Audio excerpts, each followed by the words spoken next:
wasn't bringing it. Oh, but that's okay. That's okay. That's okay. We're not over the sprinkle cookie. When doesn't clap for you or want the best for you, then it's time to remove them from your life. Melissa's not gonna have them in her house because then Melissa's gonna look so bad. That's my sister-in-law.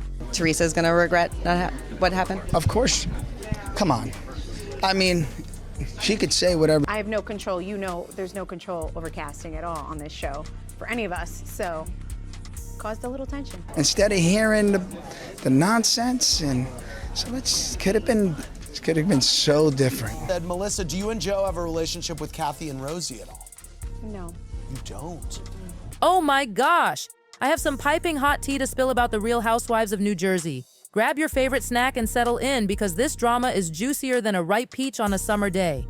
First up, let's dive into the Gorga family drama that's been making waves. In the season 14 finale, Joe Gorga got real about his sister Teresa Giudice, and let me tell you, it was more emotional than me watching the season finale of my favorite Netflix show. Joe spilled his guts during a heart-to-heart with his wife Melissa, expressing his concerns about Teresa. He's worried that his sister isn't showing her true colors, you know, typical old-school Italian style, keeping it all bottled up even if her life is falling apart faster than my attempts at a TikTok dance challenge. Joe said, and I quote, "I would have thought this would have been way past us, and it's not, so I'm reliving it and it really sucks." Oof, that hit me right in the feels. He's convinced Teresa's going to regret how things went down. But honey, we all know admitting you're wrong is harder than trying to get the last drop of foundation out of the bottle. Melissa didn't hold back either, dropping some tea about how other cast members are gossiping about Teresa's stressed out vibe. Apparently, people are saying Teresa looks like she's been through the ringer and her home life is about as calm as my hair on a humid day, which is to say, not at all. Now here's where it gets really interesting.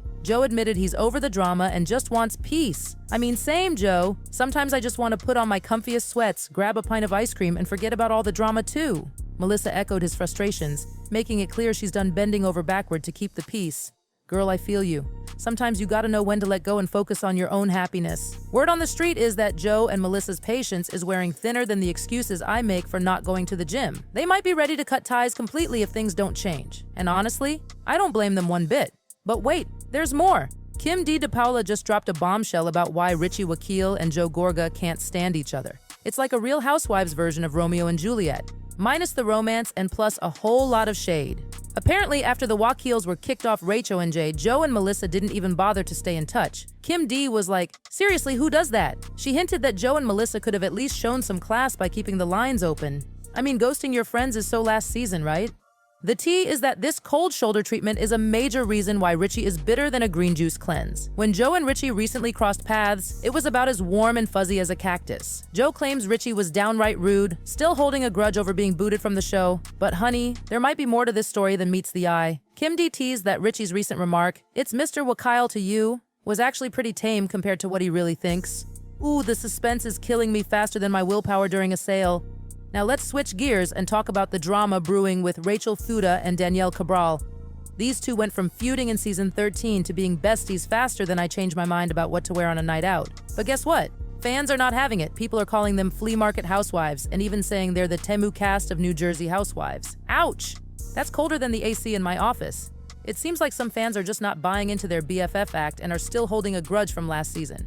One commenter even ranted that those two destroyed RHONJ. Talk about harsh. But here's the thing. Despite all the hate, Rachel and Danielle seem to be living their best lives. They were spotted having a blast with other RHONJ stars like Dolores Catania and Margaret Josephs at the Bravo TV Experience event. Dolores was serving looks in a bold red outfit, while Margaret was cute as a button in light blue. It's like they're saying, haters gonna hate, but we're gonna slay. Speaking of slaying, let's talk about Melissa Gorga's fabulous Italian getaway. She and Joe took their kids on a European vacation, sharing photos that are more envy-inducing than watching someone eat pizza when you're on a diet. But honey, this isn't just a vacation, it's a power play. Rumor has it that Melissa might be flaunting her family's happiness to overshadow the drama with Teresa. It's like she's saying, look at how great my life is, even without Teresa. And honestly, I'm here for it. Sometimes you gotta show the world your best life, especially when others are trying to bring you down. But the drama doesn't stop there.